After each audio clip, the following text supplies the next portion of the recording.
They'll give it to him right up the gut. And he'll go down right at the 30-yard line. Give him 5 on the carry there, and it'll be second down. The wide receivers, often a very, very talented group, and that's the case here. And they don't mind showcasing it either. Those guys love to be flashy, love to make big plays out in the open field. They will attempt to do so in this game.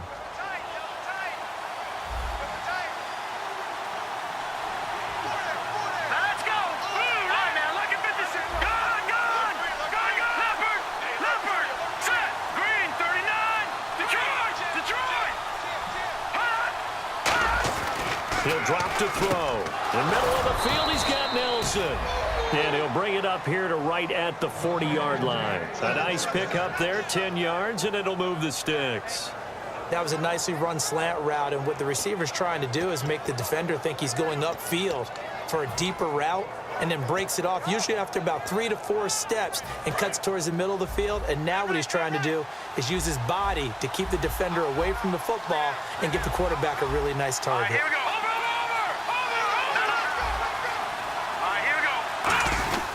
And they'll go ground game here with a tailback. And he will be brought down at about the 43 that time. It's a pickup of 4, and it'll bring up second down. The defense here for the Rams. Michael Bennett's one of the best pass-rushing defensive linemen in the game. Normally plays defensive end, but when they go to those nickel packages and he works inside, look out, offensive guards. You've got a problem.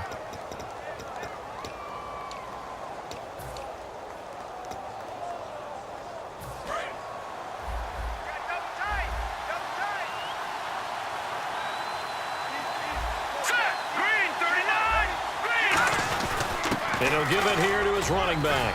And he'll get it into enemy territory just across midfield at the 49. It's an 8-yard pickup and leads to a new set of downs. That's a good, nice, crisp run for a first down. I wonder if the defense might have been loosened up a little bit, maybe anticipating a pass instead of the run that they got.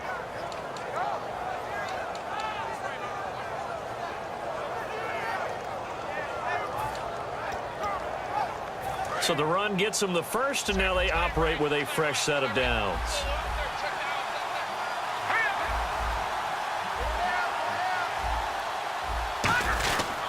They'll give it to him right up the gut. And they'll get him down here at about the 42. It's a 7-yard carry to set them up with a 2nd and 3. This drive is turning into an extended one, and the guy carrying the ball, he's becoming more like a body blows guy. Every carry is putting some damage on the defense. So after a while, I'm not too sure how many guys are going to want to run up and tackle him. Second down following the run.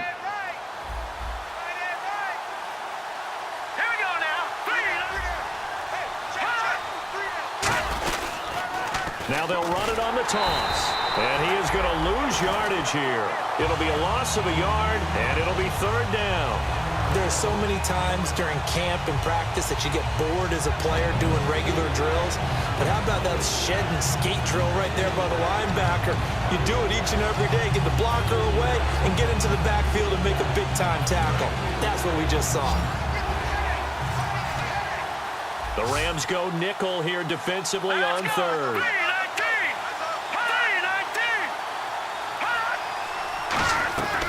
Out of the gun, they'll look to throw.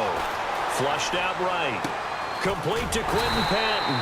They stop him for only 3 that time, and that'll bring up 4th down. One hallmark of good defenses is understanding the game, understanding positioning, and tackling immediately in the secondary after catches. I think we just saw that on display right there. Got to him before he ever had a chance to think about turning it upfield.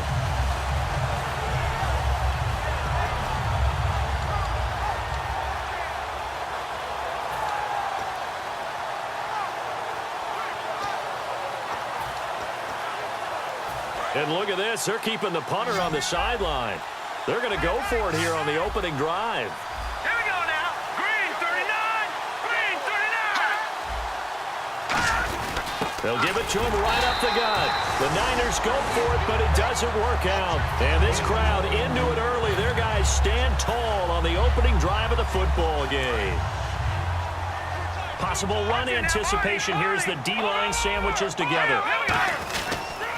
Now the first carry here for Todd Gurley.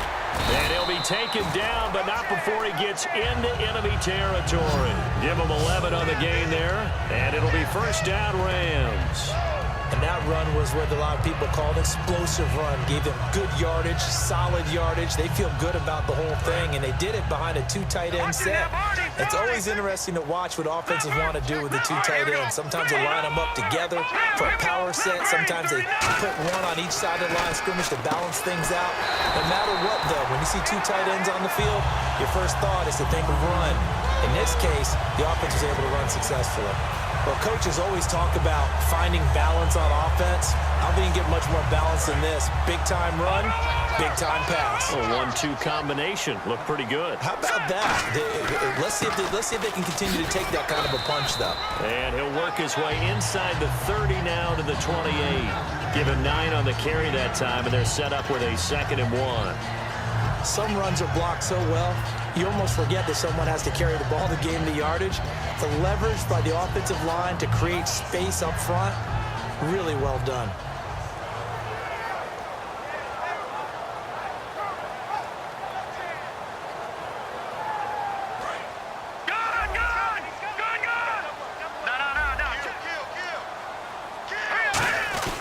They'll stick to the ground game with Gurley. He got maybe a half yard at most, but officially they'll be left with a 3rd and 2. And we introduce you to these starters now, and Tavon Austin, a man who really doesn't need any introduction anymore in this league. He did it all when he was at the University of West Virginia. Played wide receiver, slot, returned kicks, even lined up at tailback and ran for over 300 yards. All of those talents will be on display in this game. And they'll let their fullback try and push the pile. He needed 2, he got 1, and that's going to leave him with 4th down and a yard. Let's give credit to the defense. They got plenty of bodies to the point of attack and stuffed the run. But I just wonder if the offensive line let down a little bit, knowing that the big guy was getting the ball, and they just expected him to pick up a first. And this one is right down the middle. And the Rams have the first points. Here it's 3-0. So the opening drive for them here on their home turf results in a field goal. Now that's the way you want to get things started. Your stadium, your crowd, you've got the ball. Put points on the board first and let everyone start to celebrate. And he'll elect not to return this one, so they'll bring it out to the 25 on the touchback. The 49ers offense now, they work their way back onto the field. And on that last drive, went for it on 4th, turned it over. A good job by their defense, though. They held them to 3, but this offense, they've got to be a little bit better, a little bit more careful here. And sometimes when you see these calls on 4th down, when they decide to go for it, it's not necessarily the coach saying, I believe in my offense. Sometimes the coach saying, I believe in my defense. I can afford to go for it here, because if we don't get it, I don't think we'll give up more than 3. And that's exactly what happened. You think that factored in? I do. I think that he had that in his mind going into the game, that I'm going to be aggressive on offense because I know I've got a defense that can hold up their end. In a 3-4 defense there, and against the run, a lot of responsibility can fall on that nose tackle. A ton of responsibility, no pun intended, because they've got to deal with not just the center, both guards, and a lot of times they have to eat up double teams in order to let the rest of the guys get to the football. But how about that play? He not only did he eat up the double team, he ate up the ball carrier as well. I was going to say, talking about puns, you said eat up the double team.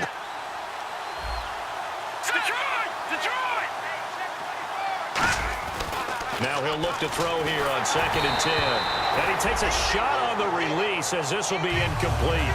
It's a tried and true formula, and I don't think it'll change for as long as we play football. If someone's trying to throw the ball and you can put pressure on them and make it tough, that's only going to help your defense. Yeah, he's since being hurried. He got rid of it before taking the hit, but incomplete. On 3rd down, he'll drop to throw. And that's caught by Smith. And they're going to get this one all the way out across the 45. He went full scale, loose, flexible, finding a way to catch the ball in some traffic for a key first down. Yeah, really a nice job of adjusting to the ball in the air. Not the most accurate of throws, but able to adjust and make the grab. So after that big play, let's see if they can catch their defense maybe on their heels.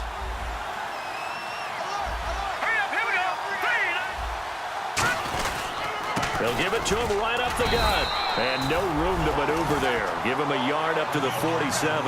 Tough day, tough sledding right there, and it's been that way the entire game. not a whole lot of room to ramble for him. Yeah, you're right. It's been that way all afternoon. Didn't get a whole lot better there.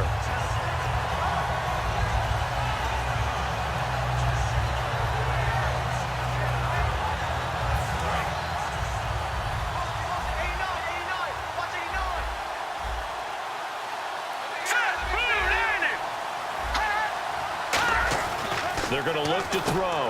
And he connects with Vance McDonald. A good gain of 14 there, and it moves the chains. And now the passing game here in the second quarter starting to heat up a little bit.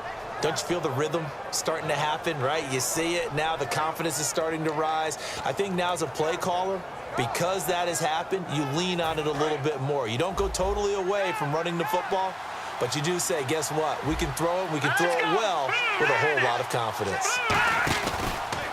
They'll run the option left. And he's got some space here. Cuts back left sideline. And he's going to go out of bounds, taking it down inside the 25. Well, partner, for a few years there, we thought this read option play was going to take over the whole NFL. It seemed like everyone was using it. But it has been scaled back considerably in the last few seasons, mainly because people are worried about their quarterbacks getting hit. But when you call it at the right time and you use it properly, you see the type of gains you can get. A nice chunk of yardage there by the quarterback.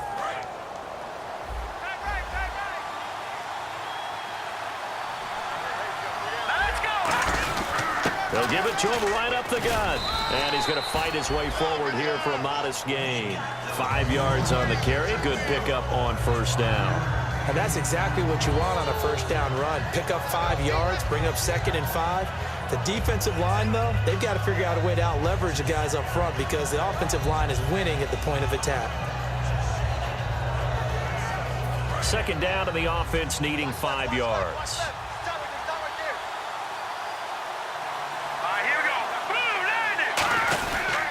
And they'll try the ground game here with the running back.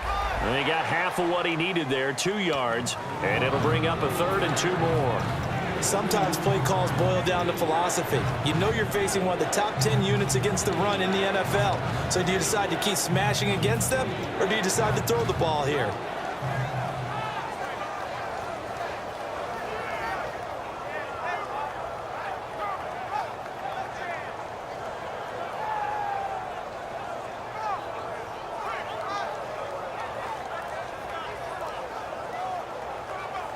They're trying to keep the drive going. This will be play number 8. It's 3rd and 2. Now flags, and we're going to get a delay of game.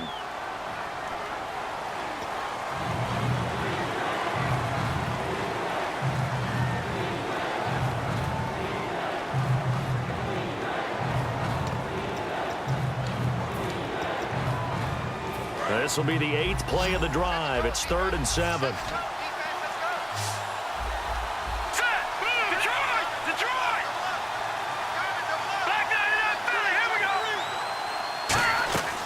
From the shotgun, he'll look nowhere to go here. He lost the football. Look at the big man rumble. He's at the 30. And he will score. Touchdown, LA. It gives some kudos to the defensive coordinator, I think, here. They bring the blitz, they dial it up, and it turns into 6 points for him. It's so nice to hear you actually give kudos to the defense. It is so nice. You're such an offensive guy like that. I love it. He dialed things up, and boy, a big play resulted for his guys. Well, you like the credit to the defense there, right, my friend? Yeah, do I ever? And you can bet they're preaching 2 hands on the ball here as the kick's away following that fumble return. This is taken about 7 yards deep. And no run back here. This will be a touchback, and it comes out to the 25-yard line. And San Francisco gets set to go here.